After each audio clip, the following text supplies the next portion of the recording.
주님께서 여러분과 함께 요한이 전한 거룩한 복음입니다.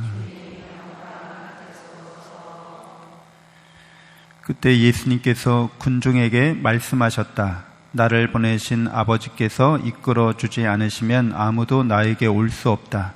그리고 나에게 오는 사람은 내가 마지막 날에 다시 살릴 것이다. 그들은 모두 하느님께 가르침을 받을 것이다 라고 예언서들에 기록되어 있다. 아버지의 말씀을 듣고 배운 사람은 누구나 나에게 온다. 그렇다고 하느님에게서 오니 말고 누가 아버지를 보았다는 말은 아니다. 하느님에게서 오니만 아버지를 보았다.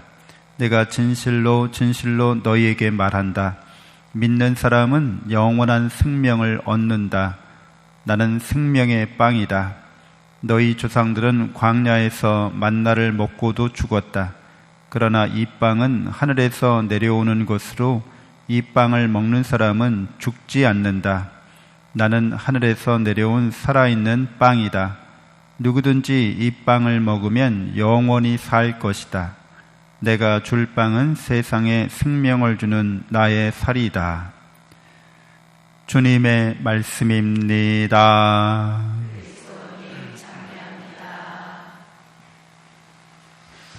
참 예수님, 하나님의 복동이 고맙습니다. 고맙습니다.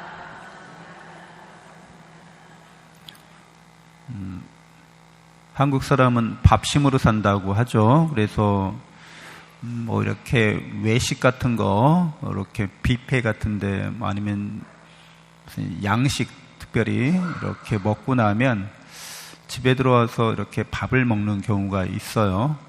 근데 그건 또 외국 사람들도 마찬가지라고 그래요. 외국 사람들은 밥심이 아니라 빵심으로 사는데, 그래서 한식을 잔뜩 먹고 자기 집에 들어가서 헛헛해 그러면서 이제 빵을 먹는 거죠.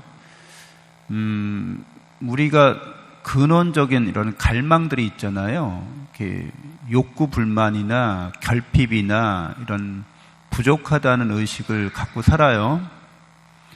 그래서 이제 그걸 채우려고 뭐든지 우리가 이 세상을 살아가는 거죠. 부족함을 채우려고.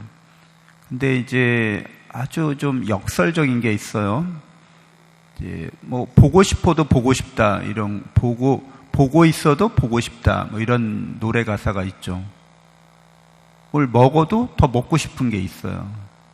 근데 이런 우리의 근원적인 갈망이나 욕구는 우리가 이제 나이를 먹은 만큼 경험한 만큼 이제 알게 되고 드러나는 것이지만 충족되지 않는 거였구나, 이거를 알게 됩니다.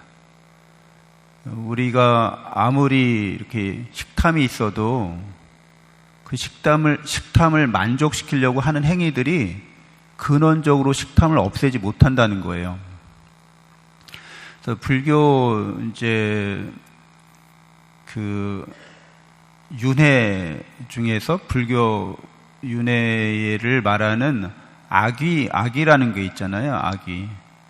악이라는 이제 지옥 다음에 있는 악이 축생 이렇게 있는데, 그 악이라는 귀신은 위가 산만하다는 거죠. 근데 목구멍은 모기 목구멍만 하다는 거예요. 그러니까 아무리 그 모기 목구멍으로 이렇게 남산만한 그 위를 아무리 먹어도 늘 배고픈 거죠. 그래서 걸신 들렸냐, 악이 걸렸냐, 이렇게 얘기하는 그런 귀신을 말하는 거죠. 그러니까 인간이 근본적으로 그렇다는 거예요. 그래서 이런 결핍이나 이런 뭔가 욕구 불만을 어떻게 채워야 되는지 성경은 뭐라고 말해준다는 거예요? 예수 그리스도를 통해서 채우라는 거예요. 예수님을 통해서 하느님의 영원한 사랑이 드러났다는 거예요. 성경은 하느님이 우리를 영원히 사랑하고 있다고 이렇게 계속 말하고 있고, 그 하느님의 영원한 사랑에 대해서 예수님이 이제 우리를 얼마나 사랑하는지 당신의 십자가 죽음과 부활의 사건으로 우리에게 드러내셨다는 거죠.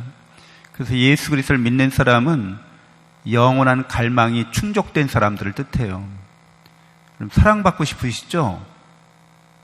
사랑받고 싶으시잖아요. 남편에게, 아내에게, 자녀들에게, 부모님에게 사랑받고 싶으시잖아요.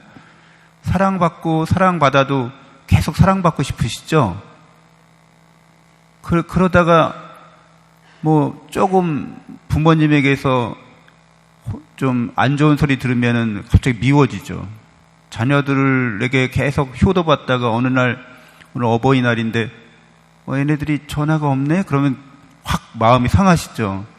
이것들이 정신이 있는 거야 없는 거야? 오늘 무슨 날인지도 몰라? 이거 사랑받고 사랑받아도 계속 사랑받고 싶은데 뭔가 조금만 부족하면 화가 나요. 이게 마음이 확 그냥 바뀌게 됩니다. 순식간에. 인간이나 이 세상에 대한 이런 사랑이 우리에게 부족하다는 걸 뜻하죠. 불완전하다는 거예요. 부족하고 불완전해. 그래서 우리를 충족시킬 수 없다는 거예요. 그리스도인이 됐다는 거는 예수님을 통해서 영원한 생명을 받은 사람이라는 걸 깨닫는 사람들이에요. 세상 사람들과 완전히 다른 사람들이라는 거예요. 세상 사람들은 하느님에게서 영원한 생명을 찾지 않고 영원한 행복을 주는 그 은총을 바라지 않고 하느님이 아니라 다른 걸로다가 그걸 자꾸 채우려고 하니까 악귀가 되는 거죠. 악귀. 배는, 위는 그냥 산만한데 목구멍은 그냥 이렇게 해가지고 먹다가 뭐 턱 걸리면 다 먹지도 못하는 거죠. 너무 좁으니까 걸릴 수밖에 없잖아요. 그래서 세상 것을 허겁지겁 먹다 보면 목에 턱 걸려요. 그게 충족되지도 않고. 그래서 그리스도인이 됐다고 하는 건 이제 그런 영원한 사랑 안에서 충족된 삶을 살아가는 사람들인 거죠. 예수님이 그 사랑을 우리에게 드러내는 방식이 고난과 역경과 시련의 십자가, 죽음의 세계에 내려가는 거, 우리가 피하고 싶은 걸 절대 당하고 싶지 않은 일들을 통해서 당신의 사랑을 드러내십니다. 우리가 인생 살면서 아무리 힘들고 어려워도 그 사랑, 예수님이 보여주신 우리를 위해서 고난을 겪으신 그 사랑 안에 늘 있음을 우리에게 드러내 주시는 거죠.